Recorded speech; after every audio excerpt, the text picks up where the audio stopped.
Ce jeudi matin, les portes du palais présidentiel s'ouvrent pour un invité particulier, à un hôte spécial, un accueil spécial, le président du Conseil militaire de transition, président de la République, chef de l'État, général Mohamed Idriss Déby Itnou, lui-même est aux manettes, accueil au perron, chaude accolade, puis le chef de l'État et son hôte, le président du Conseil souverain de transition du Soudan, général Abdel Fattah al-Burhan, s'installe.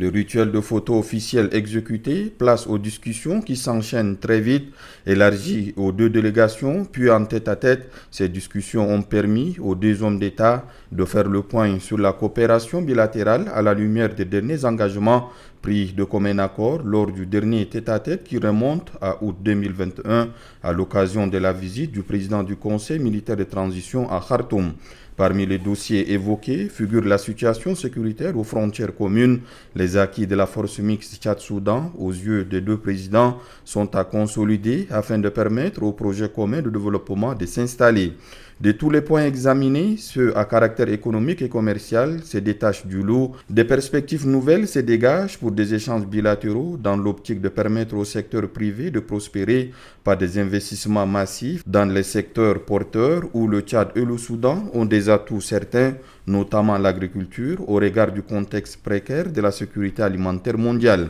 Signe des liens forts qui existent avec ce pays, le Tchad s'est porté garant des accords de paix global signés à Djouba entre le gouvernement soudanais et le mouvement armé. Par la voix de son président, le Tchad reste très engagé et ne ménagera aucun effort pour une mise en œuvre effective des termes des 10 accords. Cette disponibilité réaffirmée fait dire au général Abdel Fattah al-Burhan, président du Conseil souverain de transition, que pour son pays, le Tchad est dans une position qui dépasse celle de la fraternité, caractérisée par des relations fort anciennes et des similitudes socio-ethniques. Le Soudan, poursuit-il, est reconnaissant envers le Tchad pour les soutiens multiformes à son égard, dont les derniers en date et le rôle prépondérant des garants des accords de paix de Djouba. Il a remercié le gouvernement et le peuple tchadien qui ont fait de leurs frères réfugiés soudanais une partie intégrante de la société. Dans sa déclaration à la presse, le général Abdel Fattah al-Burhan a fait aussi savoir que des discussions avec son homologue, des positions communes se dégagent sur l'ensemble des questions bilatérales et sous-régionales évoquées.